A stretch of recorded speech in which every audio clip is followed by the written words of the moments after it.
Okay, so I finished Worm Arc 24, and honestly, not that much really happened. Like, it was okay, I guess. There were some character deaths, no one too important. It was fine. This arc was fucking good, man. this was I don't know if I would say this is like peak Worm, but it's up there. It's a contender for being absolutely peak Worm. Behemoth is an absolute unit. I fucking love this thing. I I will say I think I like the Leviathan arc overall more. And a lot of that is because of the ending. With just all of the buildup of Taylor being a double agent, but the heroes actually don't want her to be a double agent, and the villains just actually want her to be part of her team, and that coming to a head. And I've talked about that scene when Rachel is saving her at the expense of her dogs, and I think that is my favorite scene in the story. The reveal of who Sophia is, I think, is really interesting. You've got Taylor's conversation with Panacea. It hits so many good points. And I'm like, I think I was talking the other, like when I read Arc 16, that 16 was my favorite, and a lot of that is just like that end game with Coil. Overall, 8 might be my favorite. I'm not a hundo, but like they're both like super high up their S tiers. It's possible though. This one's phenomenal. I don't know if I like it a little bit more. It's probably about the same. I think when it comes to the actual fight, I think I like fighting Behemoth more than Leviathan. I think Leviathan's like water clones and shit are really cool. The fact that you have Aegis, who is a character who's basically immortal, fucking die is insane. But I mean, just look at it. Like, in my head, the way I just imagined Behemoth is basically Ganon from Ocarina of Time. Just this big monster with the horn. I'm imagining him a lot bigger than Ocarina Ganon, don't get me wrong. But I'm just imagining something like that, where they talk about Behemoth having claws. So to me, I'm imagining the swords more than the claws. But just something like that, and as he moves, there's just fire around him. He's glowing because of his radiation kill aura. There's just lightning everywhere. I'm like, dude, this is so sick. Could you imagine this in like a game? Like, could you imagine a game where you're playing as Taylor, just this frail human, and you're going up against an Endbringer? Like, you're just a human being fighting these giant monsters. Wouldn't that be cool? And then like 4 seconds later, I'm like, oh right, Shadow of the Colossus already exists, and I played it. It's really good. But with superpowers, though, I mean, come on. I fucking loved this thing. So Weaver, not Skinner, even though the Undersiders still call her that. Weaver is working with the Chicago wards, and Tecton's like, dude, you've done this shit before. You fought Leviathan, you fought Echidna. I am deferring to you. You will be our leader for this task. And there was a couple new members. I'm gonna be completely honest. I didn't try to get attached because, like, look, I know we're about to fight an Endbringer. I don't know how much I should be getting attached to all of you right now. They did all survive. So, let's see. Tecton is the tanker who, can essentially make earthquakes and fissures. There's Wanton, who I think he has like a spiritual self that, I don't know if it's like a stand. I don't remember exactly how it works. The two of them, and I think Grace as well, were in the Echidna fight. Grace, I think her thing is like she's a really good martial artist. I believe she has super strength. Some of the other members, Cuff was the new girl. I don't remember what she could do. I'm not exactly sure what Annex could do either. I mean, there's a point where he hitches a ride onto Taylor by becoming like her second head. I don't super remember. And then there's Golem. So Golem's this dude that can just like make hands come out of the ground. The way, like, a couple times he uses power, like he had to touch metal first and then he could make a hand. I was like, oh, okay, it's like transmutation. That's kind of neat. And they use it a few times as lightning rods, and I thought that was a really clever way to try to get around Behemoth's lightning. I'm skipping ahead a little bit, but there's a part in Chevalier's interlude where he's talking about the Chicago wards. He's like, yeah, we got some new members here. I wasn't sure how they were going to work out, but they're the team that really wanted Weaver. Man, like, we got some new people, like that one kid we picked up in Boston from the white supremacists. And I remember I was listening to that as I was driving. I was going to like just get some ice cream. And as that happens, I just kind of went, wait, what? Like I didn't just like stop my car or anything. That would be bad and stupid. I was like, wait, what the fuck? That was Theo? So he did, I mean, like I had said, I had it spoiled for me that he did trigger and he has like an arm-based power. I didn't know how the fuck it worked. So I was like, wait, that was him the whole time? Fuck yeah, hell yeah, let's go. Oh. So, when he fights Jack, is that solo? Is it going to be like all of the Chicago wards versus Jack versus the 9 in general? If Weaver does end up joining the Chicago wards, and again, skipping ahead a little bit, at least as far as the interlude went, it looked like if she doesn't get kicked out, she's probably going to go to Chicago. I guess she's going to fight Jack in Chicago. Like, that sounds kind of neat. I know arc 26 is like 10 hours. It's a long arc. That might be when Jack comes back and is like, all right, like, this is us finishing the Slaughterhouse 9 storyline. It's 10 hours. What else do I really want to say? I mean, there's a lot to say. It's more just like, all right, where am I at? So the Chicago wards. She's also doing a lot of work with the Undersiders, which Defiant had kind of told her, no one's gonna stop you, but you probably shouldn't. It's kind of bad optics for you now as a superhero to be hanging out with your supervillain friends, but like, hey, I mean, I get it. No one's really gonna stop you. It's just like, cool. That's the team I know how to use. This is the team that I've been given. I'm gonna use them both together. There's a lot of scenes of them just like trying to help people. Like, let's get the survivors out. Let's get the injured out because Behemoth is a fucking problem. At one point, Alexandria showed up and started punching the shit out of him. And Taylor's like, the fuck? What? I killed her. I was like, yeah, what the fuck? That's bullshit. Never saw the body. Alexandria was specifically getting out of Taylor's range when it happened. Even though she's a traitor and there's all the cauldron shit, it is weird to me that the PRT would say, hey, you just murdered 2 people. You can join us now. Even her doing it to 1 is still very questionable, but You know, it makes more sense to me that Alexandria isn't dead. And then again, by the end, it's, okay, so she's not dead, but she's kind of brain dead, and I don't know, from like asphyxiation, like, okay, I can kind of believe that. And so I think his name is Pretender. He can take over people. So he took over Alexandria and now is wearing her like an Edgar suit. I'm sorry, I was just talking about Godzilla vs. Gigan a little bit ago, brought up the Men in Black, so I meant 2 for 3 because I didn't mention it in Hedera. Anyways, that's some shit that happens. There's a point where, I must say Godzilla. And I was going to talk about Taylor. I wasn't even going to talk about Behemoth. There's some Godzilla and the Warriors end up, I don't remember what exactly, why they were going underground. I think it was they were trying to help the wounded in some way, and they end up meeting Contessa, who, I think her other name, like, did she say her other name? I'm not sure. But she's one of Cauldron. I believe she's the one that, like, fucked up Fault Line's crew. She has a fight with them, and, Skinner just gets...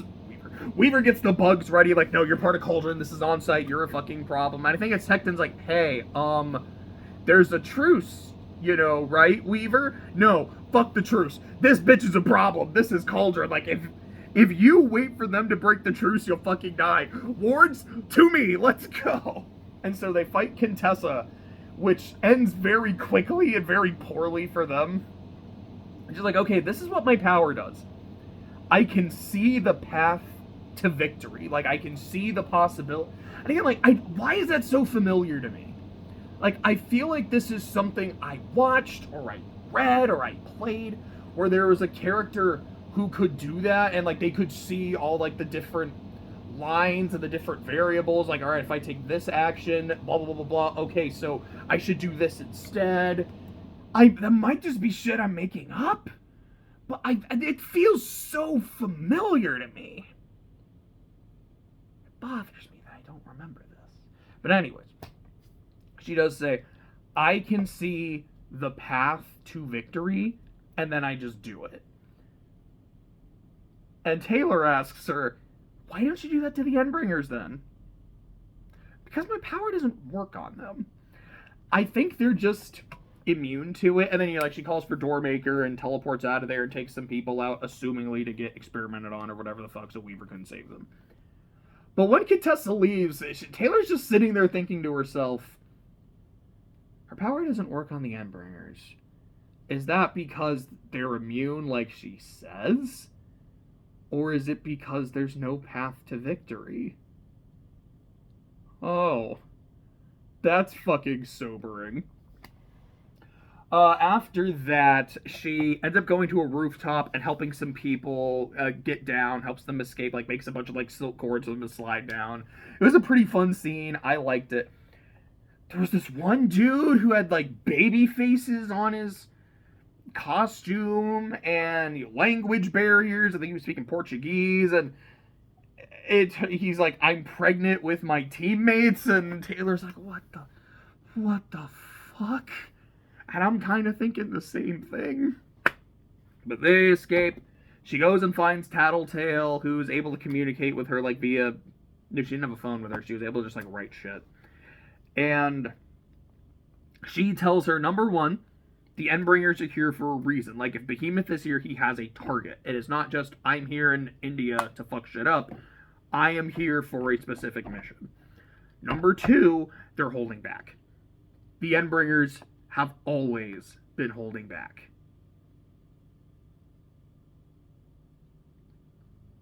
So, 1 in 4 on a good day is holding back. Also, another thing is, I just remember, they talk, Leviathan was, he's here, 1 in 4 of us will die on a good day, and Behemoth is the hero killer. That's nutty to me. That's so fucking bad. But he's been holding back. He's got a thing that he has an objective. So Taylor's trying to find the objective, and she ends up finding it, and it's this dude named Fierce, which I believe is Hindi for again, which makes sense because he has time portal, so we can do something again. And I thought it was kind of neat. Also, as I've said, I'm listening to it, not looking at it. So anytime they said the name Fierce, I just, in my head, it was spelled as fierce, but there was something above the E to pronounce it differently, and I've seen how it's spelled. I'm completely wrong, but it is what it is. So, I loved him. He was only on screen for, a couple chapters. He stole the show. So his power, like I said, he can make a portal to go, I can open a portal in time. And he had this, thing of energy just go between the portals constantly. And it was the more it was doing that, the more power it was getting. And he's like, yeah, it's literally a time bomb. And I'm going to use it on Behemoth. And Taylor, she's with a couple other, international capes that Fierce takes care of because they try to stop him. But as they talk, he essentially says, this, if it doesn't work, could potentially wipe India off the map. That is how much power I have saved up. And Taylor saying, theoretically, maybe you shouldn't use that then, because that is a lot of people dead. And I think this is what he's after. He wants this power. He wants to be hit by this. Maybe we shouldn't give the Endbringer what he wants. Just me. And Fierce telling her, I understand the risks, but it's a gamble. And a gamble has no meaning if you don't put up anything worth losing. Which, of course, just makes me think of Kenzo and all his, roulette shit. He's like, that's what magic is. Magic is a gamble. And if I'm not betting my own life, there's nothing, I'm not really gambling now, am I? But on top of that, the part that really stuck out to me, along with some of his wordplay, and he's like, that's not a word I quite understand. You looking for this? Thank you. I just loved how amicable he was with Taylor. Their interaction was fantastic. It's when he's telling her, and he's like, this is my home. If this goes poorly, I will kill so many people. I'll kill the butcher that I go to every week to buy meat, who I know pretty well.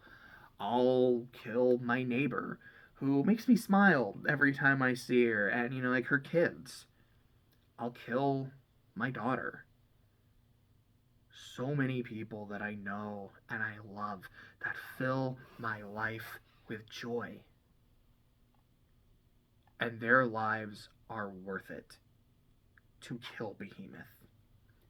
Any city in the world is worth an Endbringer. That is my gamble.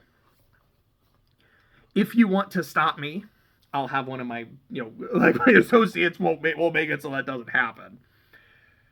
But, and Taylor essentially is like, okay, here's the deal.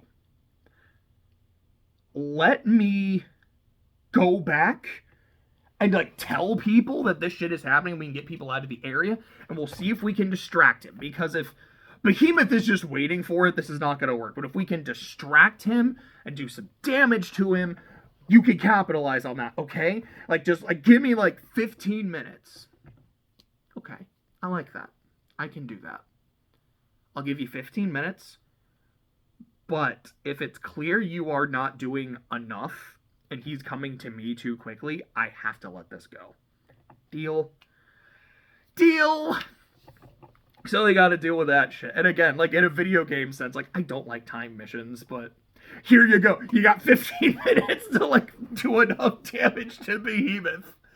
Go! So Taylor regroups with the Undersiders, she regroups with the Chicago Wards, some other heroes. Gotta fight Behemoth. And there is a part where Imp gets cornered and is getting fucked up. Maybe like the Yongbon are like putting force fields around her. So like the lightning isn't affecting her, but the fire is starting to get through, and Imp is genuinely in danger. Tattletale is out of commission. Gru is out of commission. He's what's it back on the farm? That's not accurate. So it just reminded me of that scene in BoJack Horseman when Mr. Peanut Butter is talking to his brother Weird Al Yankovic about how, like, going to the farm, and he explains to Mr. Peanut Butter, it's like, hey buddy, so when I told you that mom went to the farm, she died. That's what happened. It's a euphemism. I told you that because you were younger and I didn't think you understood it. And then he's like, oh God, mom's dead? Oh man, like I have to like process this, and I just feel so bad for Dad. Now he's on the farm all alone. Oh, sorry. I think that's why I was like, the hospital, the farm. It's somewhere you go where you're not okay. But Gru's in the hospital. Tattletale's in the hospital.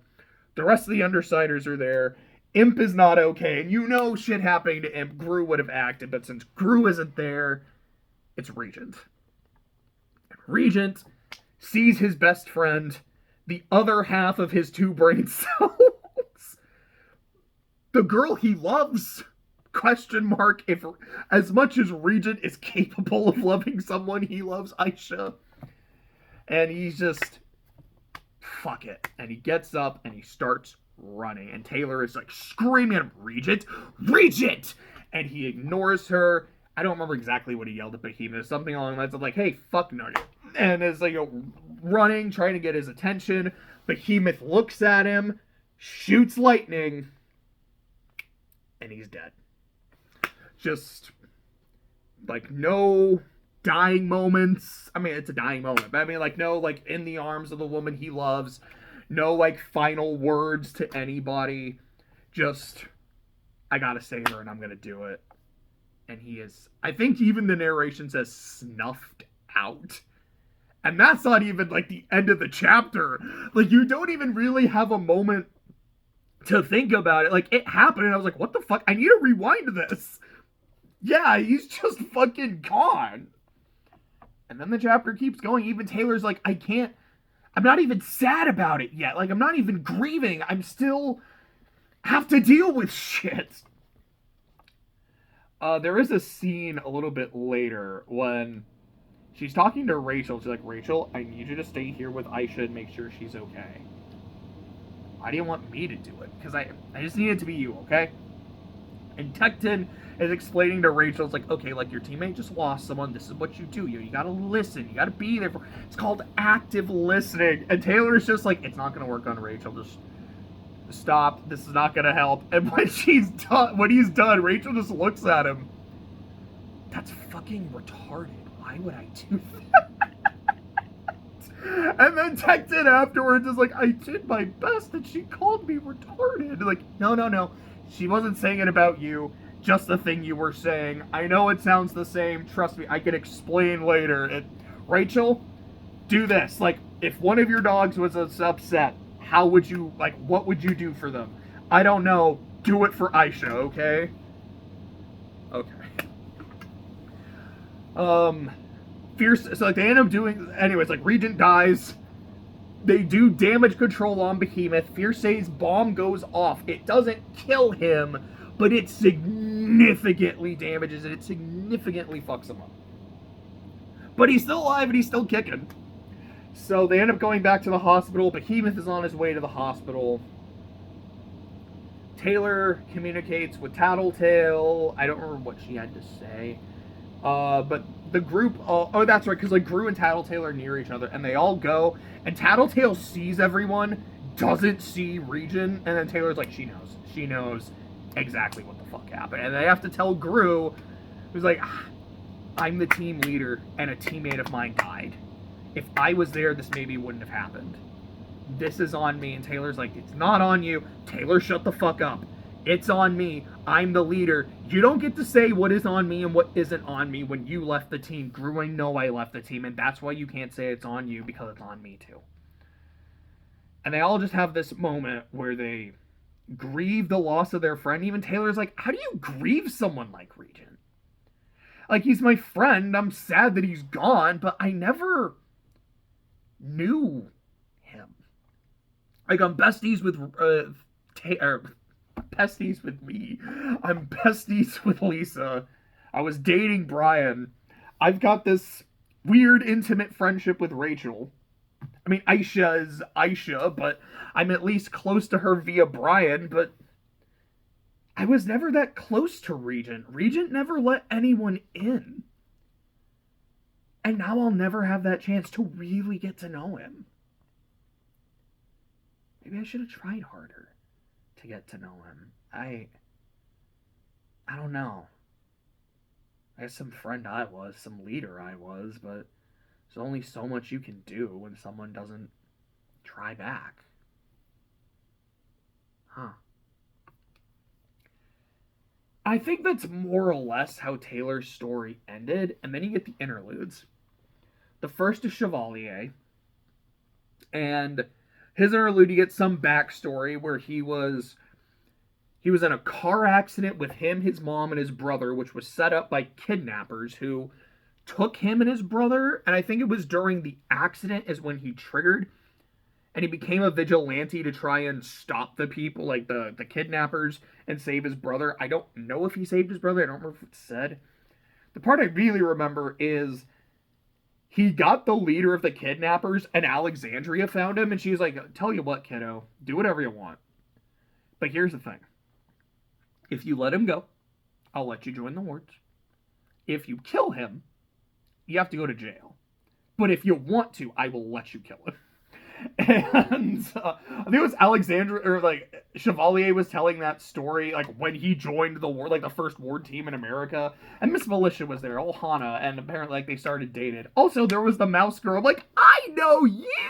I know what Bonesaw did to you. I'm so sorry. Your future is not pleasant, girl. But like Hero is talking to like all the kids and all the wards, and as soon as Chevalier says that shit about Alexandria, Hero just glares at her, and I thought that was really funny. So I don't really understand Chevalier's power. So it sounds like he can affect the weight of anything he touches, or it's like his sword is several tons, but when he's holding it, it's not as heavy, which I think is super neat. But then he's also talking about these glimmers or these shadows that he can see around people. Like, it seems like he can tell if someone has powers, or maybe if they have the potential to have powers. I'm just not exactly sure how that works. I don't know if that's, like, if he could straight up just see people's passengers. maybe that's what it is. But anyways, he wakes up in the hospital. He's like, dude, like everything went to shit and I wasn't even able to fight. I gotta get up. So like he gets up, he can barely move. He's talking to Tattletale as best as she can. He puts on his armor, he gets his weapons, he goes out to fight Behemoth. Tattletale tells him like Behemoth's core, I think she said was like in his neck. I was like, huh. Is that like Attack on Titan? Is that an intentional reference? So he goes out, he helps to fight Behemoth.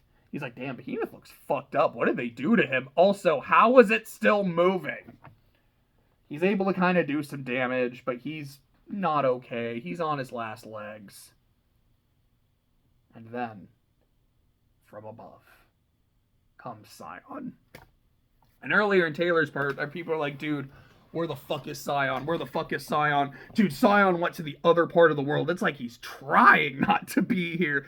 There's one point where someone says something about, like, praying. Like, who do we pray to? And then someone else was like, I don't know, Scion's not here. I don't know who the fuck we pray to. Which I think is the first time in universe anyone is... I think that I've noticed someone talk about Scion like God and not just like he's super strong. And again, Kevin Norton's thing, it's... like, is he an angel? Is he a fallen angel? But, like, someone to pray to? I thought it was kind of interesting. Anyway, so Scion shows up and just kills Behemoth. Easily, like, he's beating the shit out of him. Picks him up, drops him several stories, punches him, blasts him, destroys him. Which means Kevin was right when he told Scion to fight the Endbringer. Scion thought, only fight, I don't kill them. And Kevin thought, oh shit. What if Scion is super literal-minded and didn't understand what I meant? That means all these Endbringer deaths are on me because I didn't order them well enough. Scion, kill them, please. I don't know if you can. There's a part of me that hopes you can't because it means I'm not responsible. But if you can, it means you need to, and you can save so many fucking people. And he does. He killed Behemoth. And the crowd goes wild. Then you get another interlude, which is a lot of different things at once. It's like the wards. Oh yeah, and then also Chevalier in his interlude mentioned Theo. You get the Chicago wards being like, all right, we all agree we want Weaver. Yeah, we want Weaver. Cool, Weaver, we want you on our team. There's like a newscast and people talking about how Behemoth is dead and how no one's 100%. They're like, okay, some people are super hyped. Some people just don't believe it. Other people are really worried that, holy shit, we just killed an Endbringer. How are the other two going to respond to this? Like, is a third Endbringer going to show up now? I mean, I guess now a fourth. It's like, is one going to replace Behemoth? Are Leviathan and the Seymour going to get a lot more aggressive? Are we going to have to deal with two at once? This is great on paper, but, you know, reality is not played on paper. Like, in a vacuum, this is dope, but in terms of everything, how bad is this going to be? There's a scene of Taylor talking to Danny on the phone. She's like, look, I haven't seen you. I haven't, like, I heard from you. You're scared of me. I know you're scared of me. And so much shit in my life is, like, going to hell. And I'm trying to be a good person. I'm trying to be a hero. And it doesn't work. And today, I was able to pull it off. Because I was able to be both. I was able to be like a lighter shade of gray in terms of everything. And it worked. Look at what I was able to do. But I'm going to get in trouble for it. Like, they're going to eat my shit. Why did I phrase it like that? What the fuck was that? I'm gonna not gonna be okay. I'm gonna be disappointed. They're gonna eat my shit. What the fuck? And Danny is trying to tell her, like, Taylor, I love you. And I support you. I've talked to your friends, your minions, and I'm very confused about a lot of things. But I love you and I want to support you. She's like, that's great, but I know you're still scared of me. And he doesn't say anything because he's kind of thinking to himself and is like, look, I'm not scared of you. But as he's talking, she hangs up because that slight pause was all she needed. Then you get this conversation or you get Parahuman. Oh, right, Dragon died. Sorry, I totally forgot about that. Because it's also part of this interlude where they mentioned that the suits are fried and it sounded like Dragon was fried, but I just was genuinely unsure how that works. Like, so she's an AI, so is she like dead? I don't know. Like, does she have backups? Is that, the AI was there, but the AI was also there controlling the thing there? And the way Defiant talks about it makes it sound like no dragon died, but he had a backup and he's trying to upload the backup and he's not sure how much of it is still her, and it does upload. So Dragon is seemingly alive, but I don't know how different she is, because he also mentions like he was making changes to her code, so I don't know how that's gonna go. Shit. There's Taylor and Glenn. Was there something else? I have notes, but let me check them. I have not checked them at all for this video.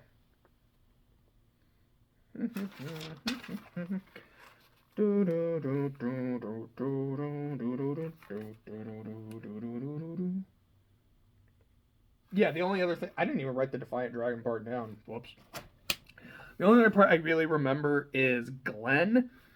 Oh no, sorry, that's right. It was the Parahumans Online, because Skitter Weaver Taylor's body cam footage leaked online and people were watching it. And there are some people who are like, dude, there's this one part where someone's like, dude, okay, I fucking love Imp and Regent. These two are hilarious. I hope they make it. And someone else saying, you better don't get attached to anybody. Like, yeah, that's fair. That's accurate. One person was saying, it's like, yeah, I mean, I thought this was all maybe staged until Weaver and Gru kissed. And I'm like, oh shit, no, this is real. Like, I'm so invested in their story.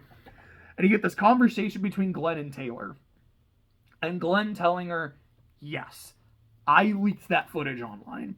And Taylor going, you're a fucking piece of shit. That is my privacy. That's my friend's privacy. They did not consent to that. I did not consent to that. I had the body cameras on, like, for my therapy. And this is what you do to it? Why? The reason why is because people, like the people, need to know what the fuck happens in these situations. I genuinely believe that you want to change the PRT. And I think you're the right kind of person for it. You can be the new face of our organization. But the people need to know what you go through and what it takes to make these kinds of decisions. Yes, there are people who will hate you. There are people who will condemn you. There will be thrice, if not more, times the amount of people who will understand you. And when they understand you, Taylor, it doesn't always mean they like you, but they're a lot more willing to listen and to understand. I'm getting fired for this. I know I'm getting fired for this. But I believe it's for the right cause. I believe you, Taylor Hebert, are the right cause. So, here's my card. If you ever need advice on anything, if you ever need to talk to someone, because I believe in you. So, looks like we're about to have a hearing on our fate. Like I said, I know I'm getting canned. The people who are about to make this decision about you, about some of the shady shit you did, I'll bet you half of them haven't even seen the video and won't intend to see the video. And some of them who did, who knows, maybe they will disregard you. But I think this was for the best. And let's go see what happens. And that's where I'm at. I have not started 25 yet, so in terms of videos, I am completely caught up as to where I am in the narrative, which I feel like it's been a while since that happened. So that's that. I would like to start and finish 25 by the end of the week. I don't know about 26, because 26 is long. But, I have to say this. After Regent died, I texted a friend of mine. It was just this picture of someone like pouring out a bottle. I texted him that and then just put Regent. And then a little bit later, I texted him the same picture and just said for Behemoth. And he got a good laugh out of that. I don't know, I thought that was kind of fun. But that's it for this video. I'll see you in the next one.